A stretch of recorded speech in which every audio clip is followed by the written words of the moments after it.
नमस्कार. आपण जे काही सायकोलॉजिकल दृष्टिकोनातून व्हिडिओ बनवत आहोत त्याला तुमचा सर्वांचा खूप चांगला प्रतिसाद लाभत आहे आणि याच्यातून एक गोष्ट कळाली की खरंच आपल्याला याची गरज असते, पण आपण थोडं संकोच ठेवतो ह्या गोष्टी करण्यासाठी. तर अनेकांनी प्रश्न पाठवले, अनेकांनी कमेंट केलेल्या त्या तुम्ही वाचू शकता किंवा अनेकांनी WhatsApp नंबरवर प्रश्न पाठवले आणि याच्यातून एक जाणवलं की अजूनही आपल्यामध्ये ते अवेअरनेस येणं गरजेचं आहे. मी आता पूर्ण वेळ ते काम नाही करत, पण जेवढा माझा अनुभव आहे किंवा जे प्रश्न मला वाटतं की ते सोडवण्यासारखे आहेत, तर त्याबद्दल नक्की आपण बोलणार आहोत. तर असाच एक प्रश्न आला आणि हा प्रश्न मला खूप जास्त महत्त्वाचा वाटला, म्हणून त्याविषयी आपण पाहूया. तर प्रश्न असा आहे की नमस्कार सर, माझं मी नाव हाईड केलेलं आहे. मी शिपिंग अँड ट्रान्सपोर्ट क्षेत्रामध्ये बरेच वर्ष काम करते आहे. गेली 4 ते 5 वर्ष माझा जॉब गेला तेव्हापासून मी खूप स्ट्रगल करते आहे. मला जॉब मिळेल या आशेमध्ये मी ही वर्ष घालवली, पण जॉब नाही मिळाला.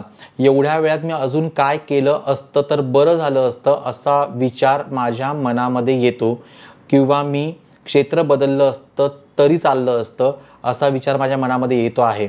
तर मला मार्गदर्शन कराल का? कारण आता माझी खूप चिडचिड होते आहे आणि मला प्रचंड एन्झायटी वाटत आहे. मला डिप्रेशनमध्ये भीती वाटते. तर तुम्ही मला योग्य सल्ला द्या. माझा हा प्रॉब्लेम सायकोलॉजीनुसार कसा सोडवता येईल हे सांगितलं तर बरं होईल, असा प्रश्न त्यांनी पाठवलेला आहे. खरं पाहायला गेलं तर हा प्रॉब्लेम जेवढा सायकोलॉजिकल आहे तेवढाच तो करिअरच्या दृष्टीने देखील महत्त्वाचा आहे. तुम्ही जेवढं सांगितलं त्यानुसार एक अंदाज आला की तुमचा एक चांगला एक्सपिरियन्स या जॉबमध्ये आहे आणि तुमचं वय जे आहे ते पाहता आता दुसरीकडे शिफ्ट होणं हे थोडंसं अवघड होऊन जातं. पण एक 4 ते 5 वर्ष हा कालावधी जर जास्त होतो, एवढ्या वेळामध्ये आपण काहीतरी दुसरं स्किल शिकू शकतो का, हा देखील विचार करणं तितकंच महत्त्वाचं आहे.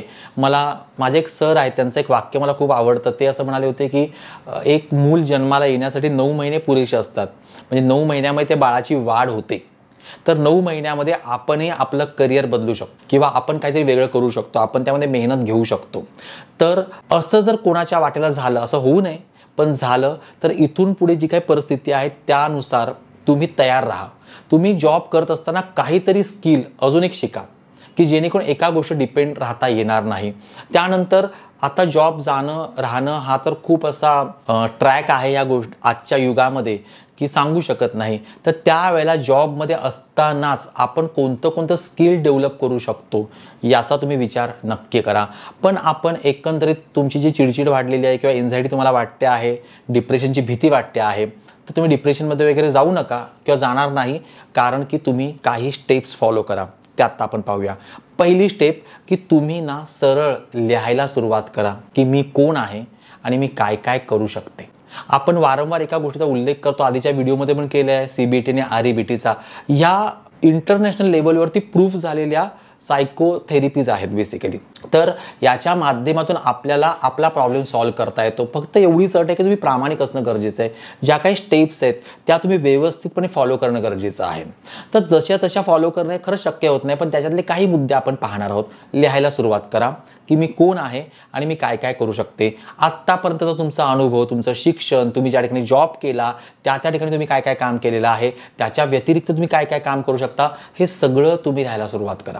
दुसरं, तुमचा वेळ कुठे वाया गेला हे लिहायला सुरुवात करा की आता जॉब शोधण्यामध्ये वेळ वाया गेला, मग तेवढ्या वेळामध्ये मी काय काय करू शकले असते. कारण की होतं असं ना की अरे मी त्यावेळेला असं करायला पाहिजे होतं पण नाही झालं माझ्याकडून, असं वाटतं आपल्याला बेसिकली. तर काय काय करू शकले असते ते लिहायला सुरुवात करा आणि त्याच्यातले काही मुद्दे असे लिहा की मी आत्ता त्या गोष्टी करू शकते का. उदाहरणार्थ एखादं स्किल शिकायचं आहे ते मी करू शकते का, किंवा मला कुठलं शिक्षण घ्यायचं आहे ते मी करू शकते का, हे लिहायला तुम्ही सुरुवात करा. त्यानंतर तुमचं जे काही क्षेत्र आहे जॉबमधलं, तर त्याच्यामध्ये आत्ता काय काय बदल झालेले आहेत. कारण की 4-5 वर्षाचा कालावधी जरा जास्त होतो. कारण की ह्या मधल्या कालावधीमध्ये आपण म्हणतो ना की कोविड नंतर बऱ्यापैकी कामाचं स्वरूप बदललेलं आहे. कदाचित मला असं वाटतं तुम्ही जे काही सांगतायत त्याच दरम्यान तुमचा जॉब गेला असेल. कोविड नंतर जे काही स्वरूप बदललं कामाचं, तर त्याच्यासाठी माझं ज्ञान किंवा माझं आधीचं शिक्षण आत्ता पुरेसं आहे का याचा तुम्ही विचार करा. आणि जर नसेल तर त्याचं डेव्हलपमेंट कशी करता येईल, त्याचं काय सर्टिफिकेशन आपल्याला घेता येईल का, हे देखील तुम्ही विचार करू शकता.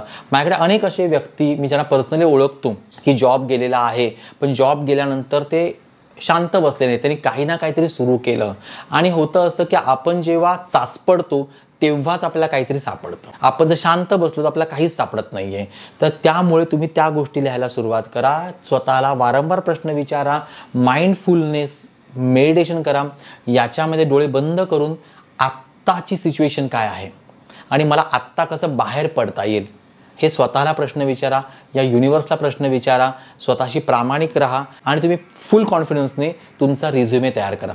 तुमचं नाव, तुमचा जे काही रिझ्युमे असतो, बायोडेटा, तो लिहायला सुरुवात करा आणि तुम्ही त्याच्यामध्ये आधीचे एक्सपिरियन्स टाका आणि याच्यामध्ये तुम्ही काही कोर्सेस केले असतील किंवा करणार आहात तुम्ही तेही टाका की माझा विचार आहे करण्याचा, मी ह्या गोष्टी करू शकते किंवा मी ॲडमिशन घेतलेलं आहे.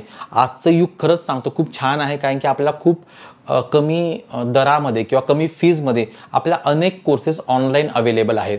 काही कोर्सेस फक्त सर्टिफिकेशनसाठी केले जातात, तेही अवेलेबल आहेत. अनेक अशा वेबसाईट आहेत, अनेक असे साईट्स आहेत की जिथे कोर्सेस शिकवले जातात. तुमच्या फील्डमधला कोर्स हा तुम्ही चूज करा आणि करायला सुरुवात करा. त्यानंतर तुमच्या फील्डमध्ये नवीन काय आहे तो विचार करा. तुमचे आधीचे जे कोणी ऑफिसमध्ये सहकारी असतील ते आत्ता कुठे आहेत, त्यांना तुम्ही कशाप्रकारे कॉन्टॅक्ट करू शकता, तुम्ही कशाप्रकारे रिझ्युमे पाठवू शकता, याचा तुम्ही विचार करा.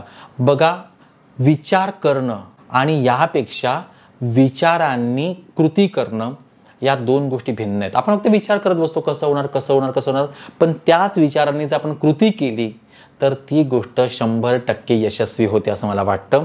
त्यामुळे म्हणतात ना की चिंता करू नका, चिंतन करा की आत्ता मला काय करायचं आहे. आता समजलं ना आपल्याला. बरं, या दरम्यान तुम्हाला जे काही टेन्शन आलं असेल, ज्या गोष्टी तुमच्या बाबतीत घडल्या असतील, या गोष्टींचा विसर तुम्हाला पडणार नाही आहे, कारण की त्या गोष्टी आता कुठेतरी रजिस्टर्ड झालेल्या आहेत सबकॉन्शियस माइंडमध्ये. तर त्यासाठी तुम्ही नामस्मरण करू शकता, एखादा योग वर्ग तुम्ही घेऊ शकता, एखादं मेडिटेशन तुम्ही शिकू शकता किंवा आपल्या चॅनेलवरती सप्तचक्रांचं मेडिटेशन आहे ते तुम्ही करू शकता. आपल्याला जॉब लागायचा असेल तर त्यासाठी मूलाधार चक्र आहे, मणिपूर चक्र आहे, आज्ञा चक्र आहे, याचं ध्यान तुम्ही करू शकता. त्याच्या माध्यमातून ॲफर्मेशन तुम्ही लिहू शकता की माझ्याकडे चांगला जॉब आहे. बघा, ॲफर्मेशन, लॉ ऑफ अट्रॅक्शन यशस्वी होत नाही का? ते यशस्वी होतात. फक्त त्यासाठी आपल्याला देखील मानसिकरित्या फिट असणं गरजेचं आहे. शारीरिक फिटनेस आणि मानसिक फिटनेस या दोन गोष्टी महत्त्वाच्या आहे आणि आत्ता तुम्हाला सगळ्यात जास्त गरजेचं आहे ते म्हणजे मानसिक फिटनेस. त्याचा तुम्ही विचार करा. आज युग कुठे चाललेलं आहे? 2025 आत्ता 2 महिन्यानंतर संपणार आहे. 2026 अजून काहीतरी औद्योगिक क्रांती होणार आहे, अजून टेक्नॉलॉजीमध्ये क्रांती होणार आहे. त्याच्यामध्ये मी कुठे फिट बसते याचा विचार तुम्ही करा. या गोष्टी फार वरवरच्या आहेत. तुम्हाला वाटेल की काय हे कोणी पण सांगेल म्हणून, पण जेव्हा आम्ही तुमचा प्रश्न बघतो तेव्हा चौकस पद्धतीने विचार केला जातो त्या बाबतीमध्ये. तर मला असं वाटतं की बऱ्याच वेळेला होतं की आपण आपल्या प्रश्नाकडे एकाच अँगलनी बघतो, पण समोरचा व्यक्ती आपल्या प्रश्नाकडे किंवा जो अभ्यासू आहे तो चारही बाजूनी बघत असतो. तर त्याच अँगलनी मी तुम्हाला उत्तर देण्याचा प्रयत्न करतो आहे. कुठेही तुम्ही अतिरिक्त वेळ जो वाया जातो आहे तो कसा वाचवता येईल हे तुम्ही बघा. अगदी तुम्हाला एखाद्या कामातून जर दिवसाला 100 रुपये मिळाले तर ते 100 रुपये तुमच्या हक्काचे आहे. तुम्ही असं एखादं चांगलं काम शोधा. हळूहळू हळूहळू तुमची प्रगती होणार आहे.